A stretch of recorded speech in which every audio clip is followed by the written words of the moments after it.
What up, y'all? Uncle Benji here. Welcome back to the channel. Today we're continuing on, as we always do, with the oral history of my collection. And I have a release today from two of my favorite artists. You see, I have a shirt here, Pink Siifu, Gumbo. The other artist that I'm going to talk about today is AKAI Solo. And this is their joint album, Black Sand. I actually have a couple different versions of this album. This was the first vinyl that I got. I'll show you a little of the artwork real briefly here before I get into it. Then they released a reissue of this like a year later. I believe this vinyl came out in 2022.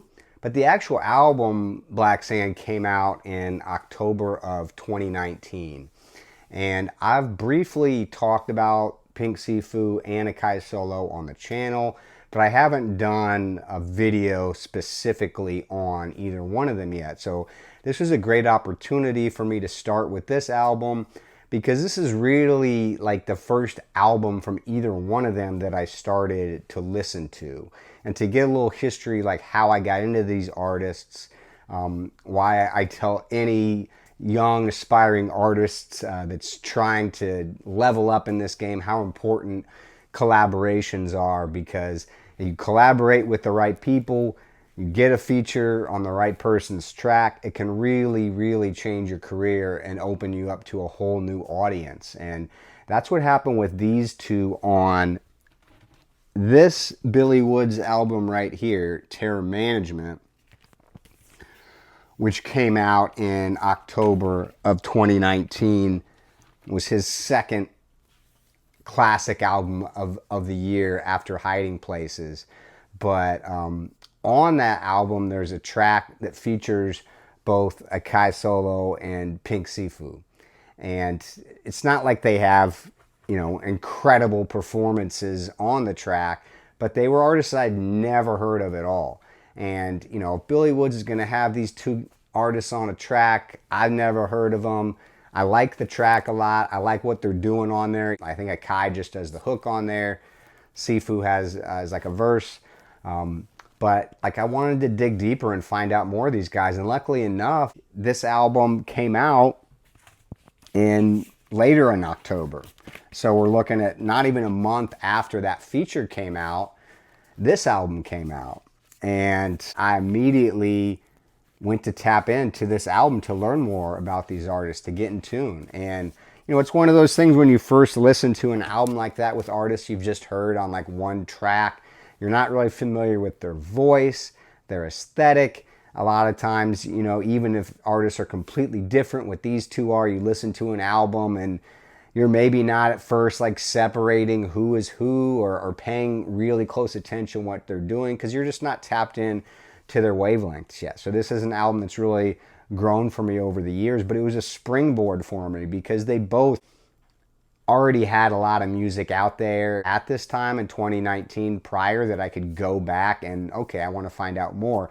But then in like the year, 2 years, 3 years since then, and continuing on to now, these artists are super prolific artists that keep putting out more and more work and seemingly getting better. It's a great contrast of styles on this. It's also interesting that Pink Siifu produces this whole album, and he's obviously a guy that, if you know anything about him, and I've talked a little bit about how just multi-talented he is and how he's so much more than a rapper, so much more than a producer.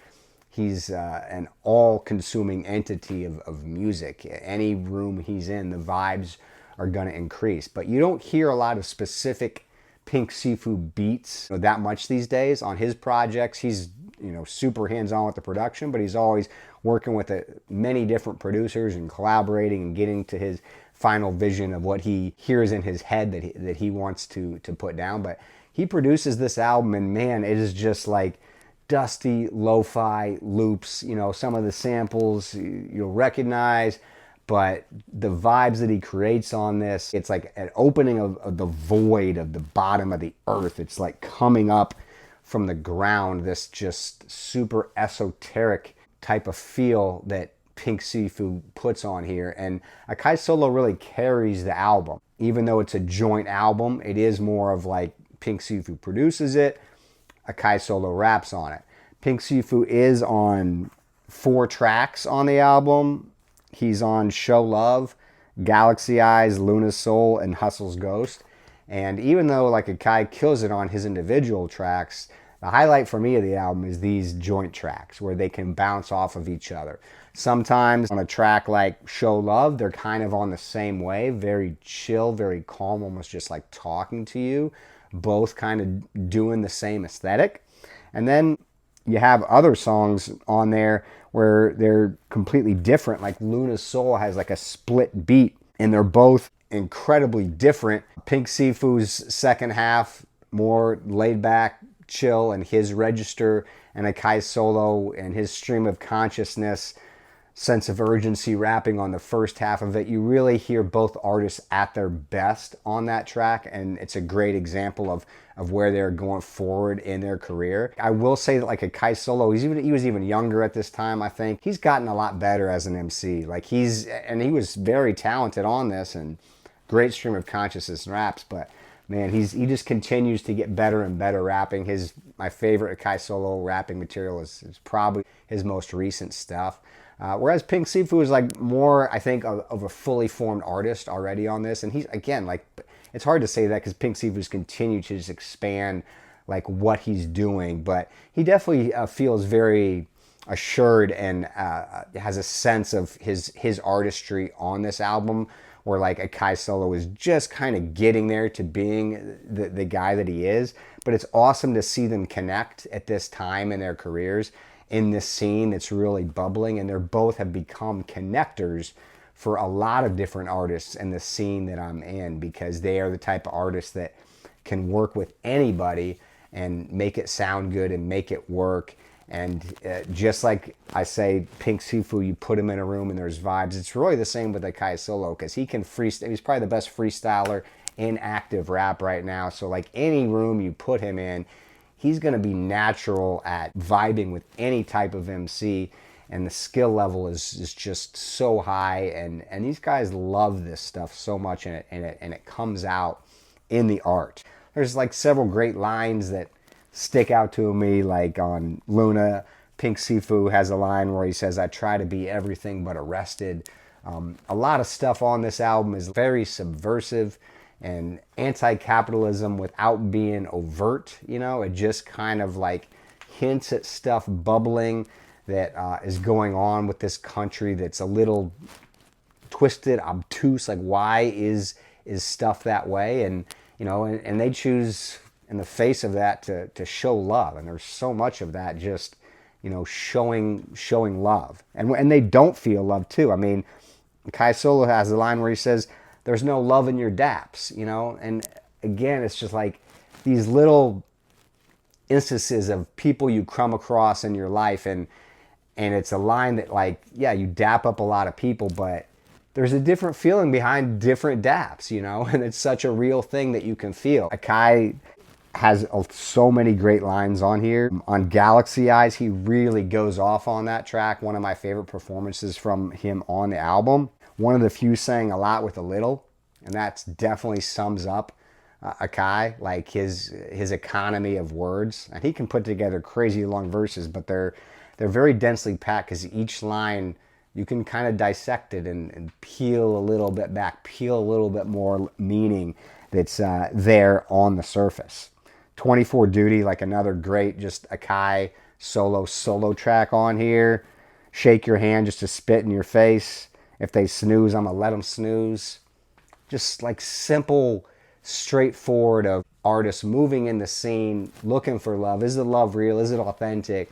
We're trying to move with the people who are really about this movement and understand what we're doing on kind of a guttural level and aren't trying to clout chase. And, you know, this album has all of that in spades, you know, and we got the reissue here.